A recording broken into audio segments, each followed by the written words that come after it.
Dah pencen baru fikir tentang haji? Saya Meja Sakinah, saya nak kongsikan 10 checklist yang saya buat waktu tengah sibuk bekerja yang buatkan saya dapat bersara 20 tahun lebih awal.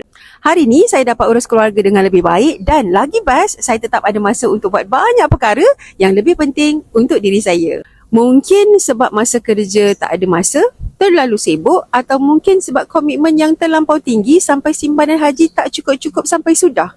Saya dan suami sentiasa teruja bila datang musim haji. Setiap tahun kami akan follow cerita haji ramai orang. Kami memang nak sangat pergi haji, tapi simpanan haji kami tak cukup-cukup sampai sudah. Cita-cita kami memang kami nak pergi haji awal masa kami masih lagi bekerja. Sebab bila kita pergi haji masa waktu berkhidmat, kita masih ada gaji. Jadi apa saja perbelanjaan haji kita dapat urus dengan lebih baik. Dan yang kami risaukan, kalau kami pergi haji lepas bersara, usia dah makin meningkat, tenaga dah berkurangan.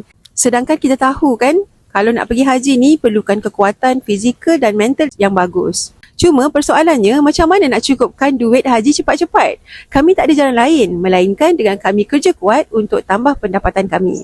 10 tahun pertama perkahwinan kami dah cuba banyak cara untuk tambah pendapatan. Tapi ada sahaja perkara lain yang nak dibuat dengan duit yang kami dapat.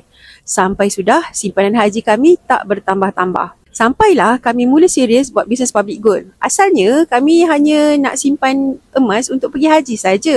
Tapi bila kami buat bisnes dengan lebih serius, beberapa tahun saja, wah alhamdulillah simpanan emas kami jadi semakin baik. Betul lah kata mentor, bila kita buat bisnes, kita dapat menyimpan emas dengan lebih banyak dengan lebih cepat. Syukur alhamdulillah kami direzekikan untuk tunaikan haji pada tahun 2025, rezeki dapat visa mujamalah untuk tentera. Dan yang paling bermakna, kami dapat tunaikan haji masa kami masih lagi dalam perkhidmatan. Kami sangat tak sangka mudah sangat untuk buat bisnes public gold. Walaupun sibuk kerja dan buat bisnes secara part-time, dah dapat bantu kami untuk banyakkan simpanan dengan cepat dan bawa kami menunaikan haji semasa kami masih lagi berkhidmat.